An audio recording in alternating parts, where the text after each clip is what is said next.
Magandang buhay mga paps, welcome back sa aking munting channel, si Mang Bonsai at iba pa. So maganda ang panahon ngayon mga paps, kaya naisipan ko na mag-workshop ulit nitong aking bonsai material. Ito po, meron ako dito sa aking likod. Ito ay Ficus microcarpa. So ito mga paps ay tinatawag kong twin, conjoined twin kasi dalawang apex sa iisang trunk yung aking ginawa. So tingnan natin mga paps, lapitan natin. Ayan po ang itsura niya. So wild na. So ito yung isang apex. Kasi ito yung isa. So ang ginawa ko nito mga paps, na initial wiring ko na yan. Nakapili na ako ng mga primary branches dati. Tapos tinanggal ko na yung previous na mga branches dyan. So ngayon ay marami na naman, kaya i-workshop na ulit natin yan. So tara mga paps. Mga paps, ayan na ang itsura ng aking material. So mabilis po yung paglago niya kasi tumagos na sa lupa yung kanyang roots, maraming escape roots na tumagos sa lupa. So yan ang kagandahan pag nakakarekta sa lupa yung material, nagiging mabilis yung growth. So ngayon i-workshop ko yan, tatanggalin ko muna yung mga branches na tumubo sa trunk kasi hindi kailangan yan. Ang kailangan lang natin yung nandito sa dalawang apex niya. So sa dalawang leader na yan So umpisahan na natin mga paps. So dito, tulad ng sabi ko, tatanggalin natin lahat itong mga nasa baba, hindi natin kailangan yan.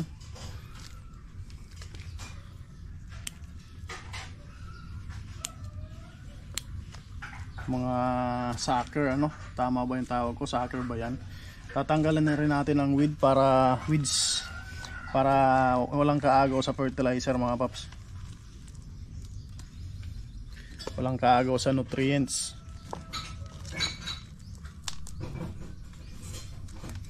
So tanggal lahat yan mga paps, mga bagong tubo na yan, hindi po yan kailangan. Itong mga nasa baba.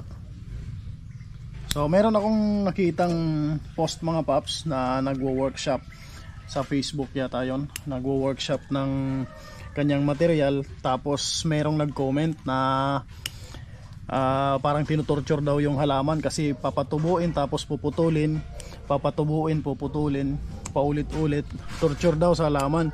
So hindi po yung torture mga paps kasi sa pagbobonsai, hinahanap natin yung magandang forma, magandang design ng halaman para sa mas magandang future kasi sayang naman daw yung sabi nung nag-comment, maganda na raw sana yung dating forma dahil may namumulaklak na yung, kasi ang material na yun mga paps ay bougainvillea, namumulaklak na raw tapos puputulin pa.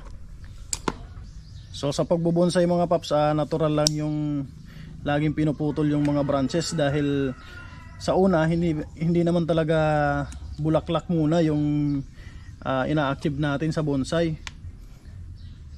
Kailangan may maganda munang forma, magandang ramification, magandang distribution ng branches.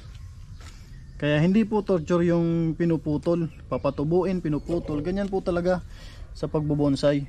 Magpapa-wild, tapos cut back ulit, trim ulit, wild ulit, cut back ulit, trim ulit.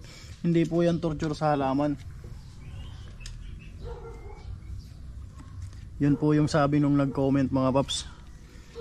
Siguro hindi niya po alam, may halaman siguro siya pero hindi naman siguro bonsai, kaya ganon So ako po mga paps, baguhan lang din pero ang ginagawa ko ganon din. Patubo, pa-wild, tapos putol, patubo, pa-wild. Ganyan po yung pagbobonsai.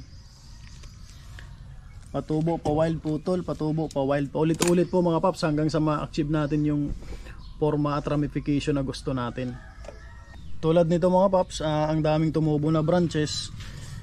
So doon sa mga gumagawa ng topiary, mga garden tray, maganda na to kasi mabilis mapuporma, mabibilog yung itsura ng material. Pero sa bonsai po, hindi po yan lahat kailangan, mga branches na yan, kaya po tinatanggal yan.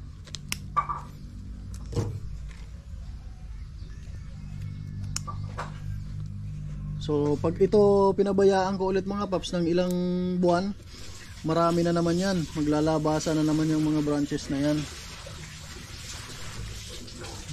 Lalo pa nakakarekta sila sa lupa. So tatanggalin na naman yun. Tapos ang ititira lang yung branches na kailangan. Tapos yung mga branches din, kahit kailangan mo na, pag sobrang laki na, minsan tinatanggal. Minsan nga back to zero pa.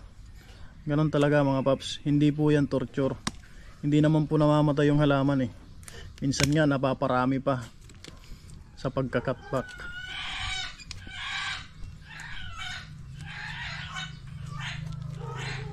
So yan, halos naubos na mga paps, ano? Halos naubos na yung branches. Lilinisin ko na rin itong mga pinagputulan na to para ma-flush na. Nag-dieback na sila.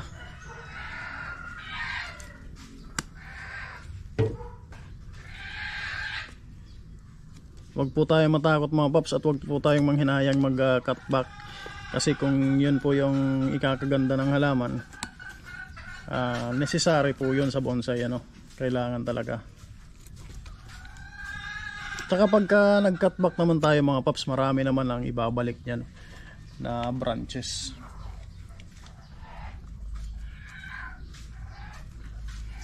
As long as buhay yung halaman. Pero kung patay na, pag cutback natin tapos namatay, wala na po talagang balik yan.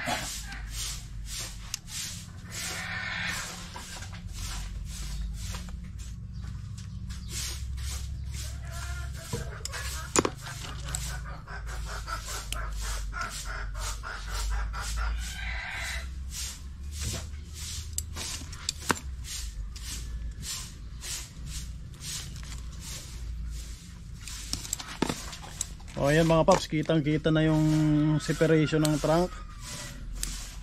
Lumabas na.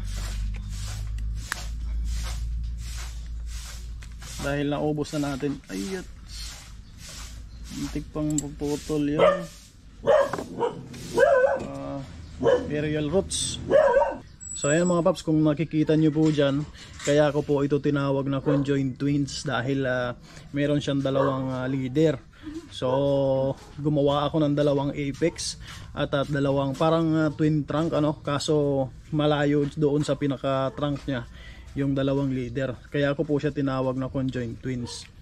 Yan, so kitang kita na po, ano, yung separation. Ngayon ay i-workshop ko na siya. Tatanggalin ko muna yung previous wire, tapos i-wire ko ulit. Pero bago yun, ubusin muna natin itong mga branches na hindi kailangan dito sa malapit sa base, ng mga leader. Tanggalin natin lahat yan mga paps, hindi natin kailangan yan.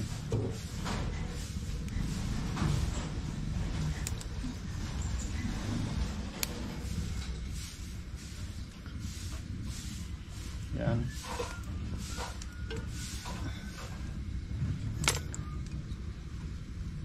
Pagka saka na tayo gagamit ng ibang branches pagka malinis na yung ano, malinis na yung mga main branches niya, yung buo na, ano mga paps, sapat na yung laki. Yan, sapat na yung laki ng mga main branches. So nililinis ko lang itong pinagputulan para mabilis mag-heal. Ipa-plus lang natin sa kanyang trunk.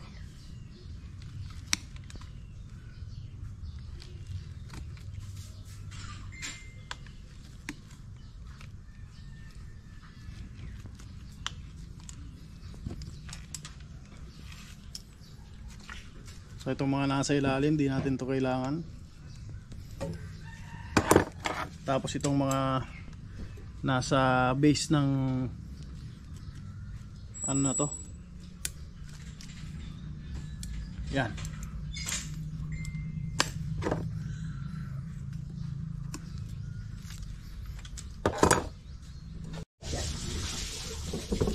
So tataas natin konti yung camera. tutok sa baba.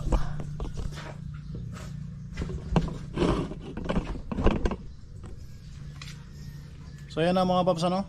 So bago tayo pumunta dun sa taas, mag-pruning dun sa taas, tatanggalin ko muna yung previous wire para ma-wire ulit kasi medyo bumabao na nga. So rewiring tayo.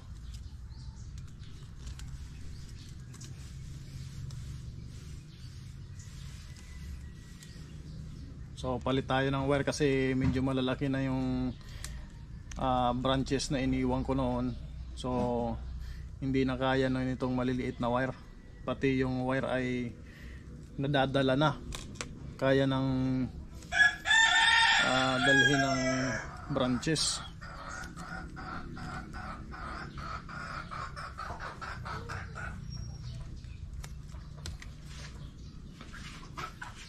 Ayan, tanggalin muna natin itong previous wire.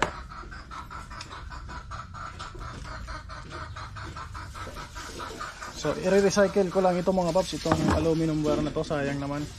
So gagamitin ko lang ulit yan. Uunatin ko lang ano.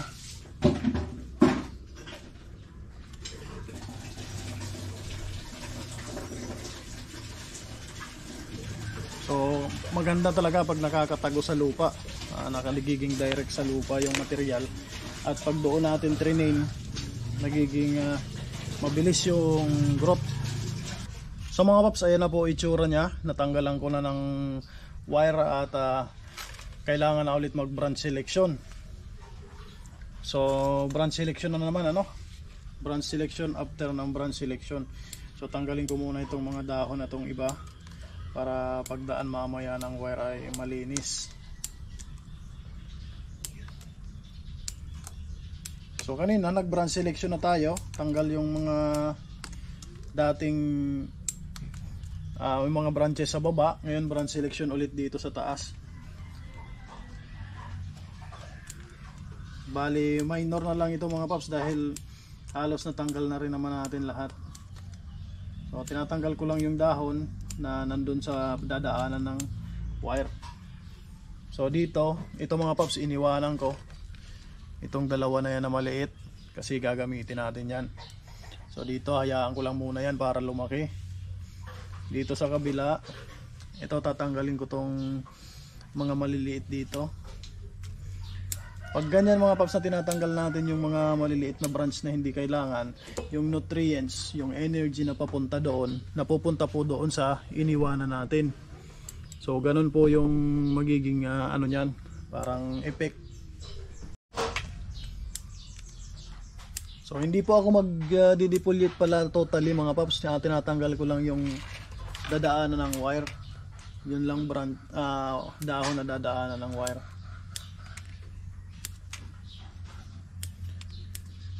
Hindi totally ang defoliation kasi para mabilis yung recovery at mabilis din yung development, yung growth ng branch. Kasi pag wala pong nauudlot po yung growth pag walang dahon.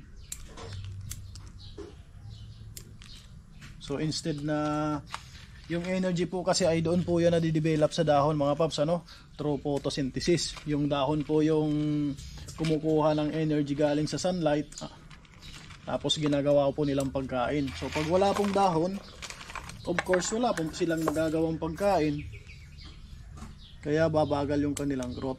Ganun po yun mga paps.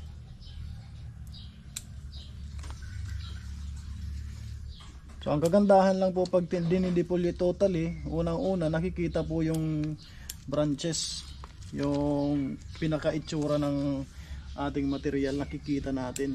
At the same time napapaliit po natin yung dahon.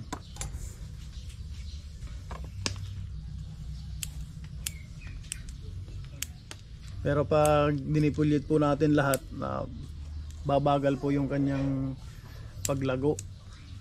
Lalo pa po pag ganito na maliliit pa yung mga branches.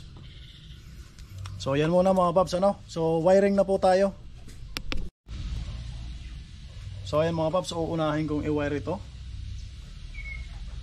So dalawang branch sa isang wire ang gamit para hindi sayang yung wire natin.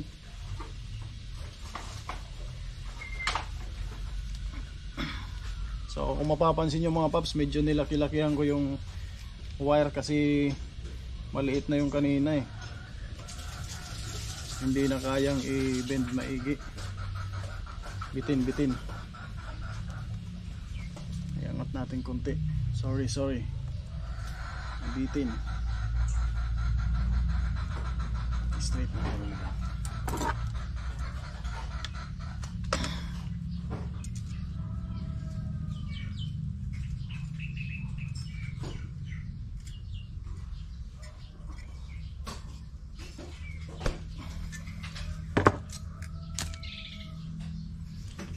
So in-straight ko ulit mga paps yung wire kasi bitin yung kanina.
So ginagamitan ko mga paps ng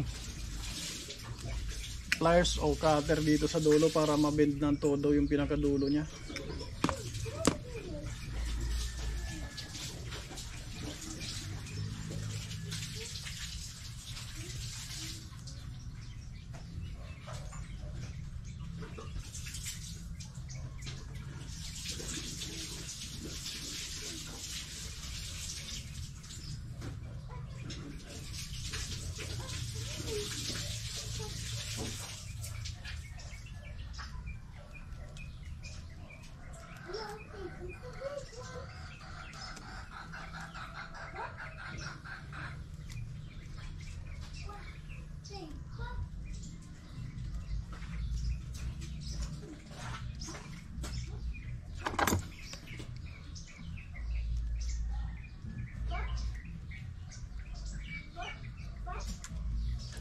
So yan mga paps, one down ano, naka-wire na tayo ng isa.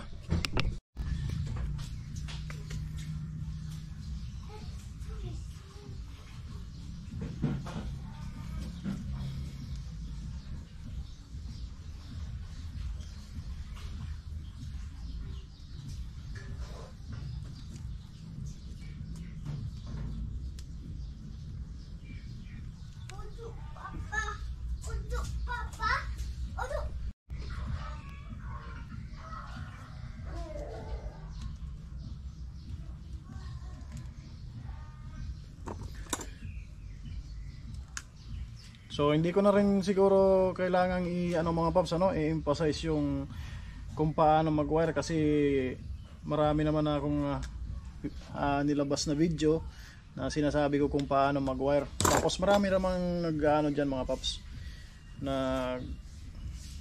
upload ng tutorial kung paano po mag-wire.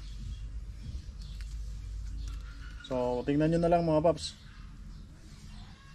Basta hindi masyadong sakal at hindi masyadong yung parang napabilog na sa branches yung wire para hindi po mamatay yung branch ano. Kasi pag hindi na po nakakadalo yung nutrients dahil sa wire, mamamatay po talaga ang ating material.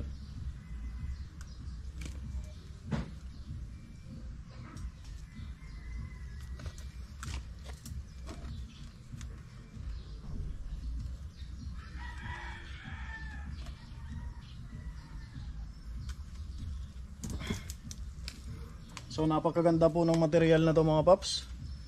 Napaka flexible. So ayan mga paps, at tapos ko na itong wire. Lipat naman po tayo dito para i-wire itong sa kabila. So ayan, usog natin konti ang camera. Yan, dito naman po, tapos na doon sa kabila. So dalawang branch, yan, itong dalawang branch na to sa isang wire.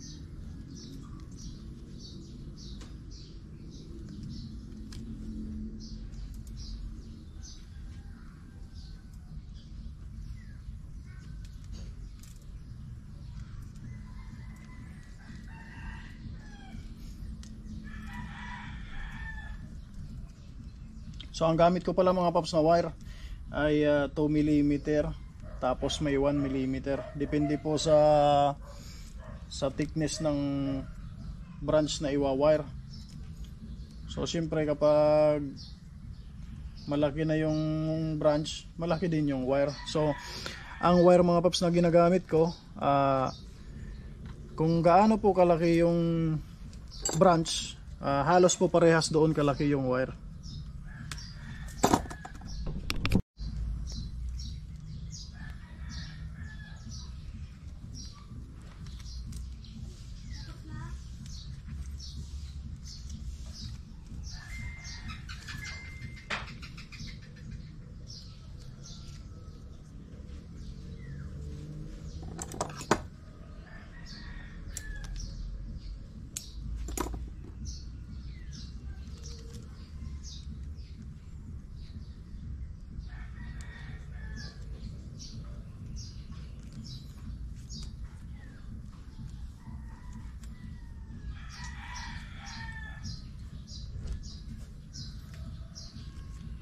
So yan, isang branch na lang yung i-wire natin.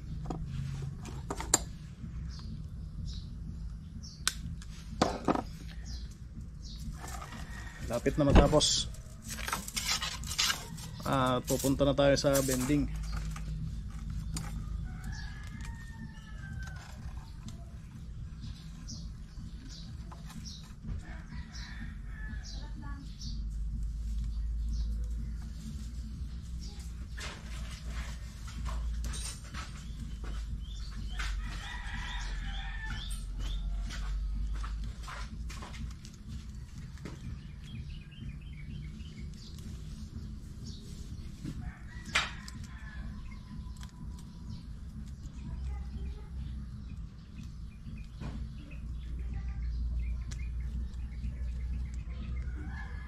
So medyo crowded lang yung dahon dito sa may apex part, kaya medyo mahirap.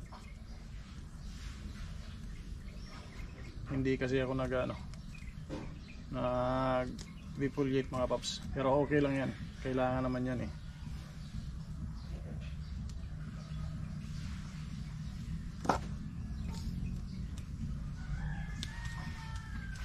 So yun, tapos na mga paps na ma-wire. Lahat na-wire na So ayan na po itsura niya mga paps. Pupunta na po ako sa bending. So ito po yung unang ibe-bend ko. Ito mga paps. Yan. So pag bend ko mga paps, yung mga branch na iniwan ko ay ilalagay ko sa labas ng cord, para hindi na po ako mahirapan. Mayroon na kaagad na division ang tawag nito, separation ng branches.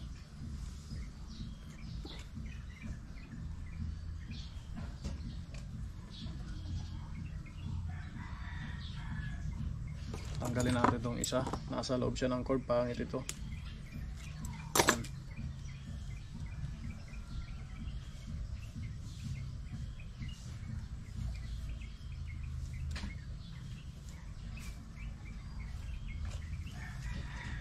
So i-wire ko lang itong nandito sa dulo. Ayan mga paps, wire natin konti.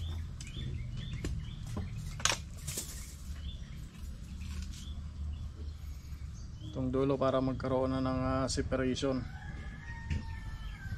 mag-separate na yung branches.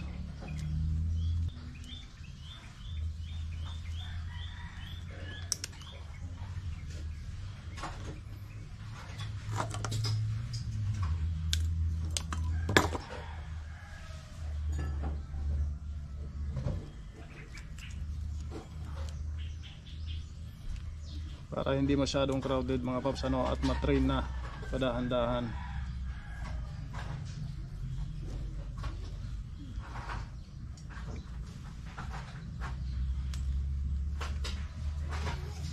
So tanggalin natin tong sa ibabaw.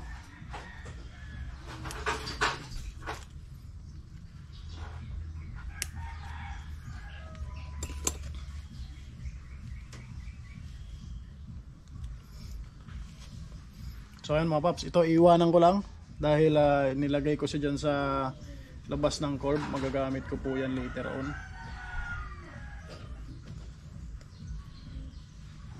So ayan, isa.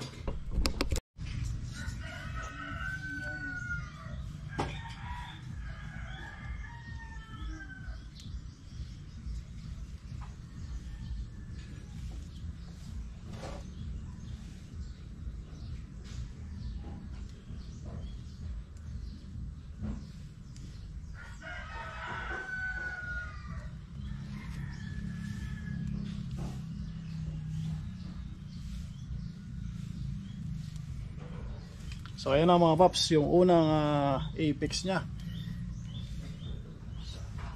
So yung unang leader sa ating conjoined twins, yan na po, mapapansin nyo, 3-dimensional po yan, may cascading at mayroon din dito sa kabila, lahat po ng sides. So dito naman po ako pupunta sa kabilang kabilang leader. So ayan po, ganun po ulit yung gagawin ko. Yung bawat branch na iniwan ko ay ilalagay ko sa curb. Yan, i-emphasize lang natin ng konti pa yung curb nya. So kung mapapansin nyo mga paps, yung bawat labas ng curb, kung saan nag-turn yung branch, doon po ako naglagay ng branches na iniwan. So ganyan po ang aking ginagawa. Yan, ganon din po dito sa kabila. So meron akong iniwan dito sa ilalim, mukhang di maganda, tanggalin natin yan.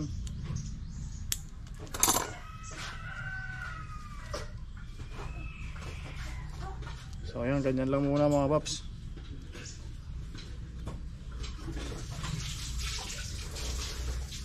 Tanggalin na rin natin to. So yan lang ang naiwan. So maghihintay ulit tayo na may tumubo dyan.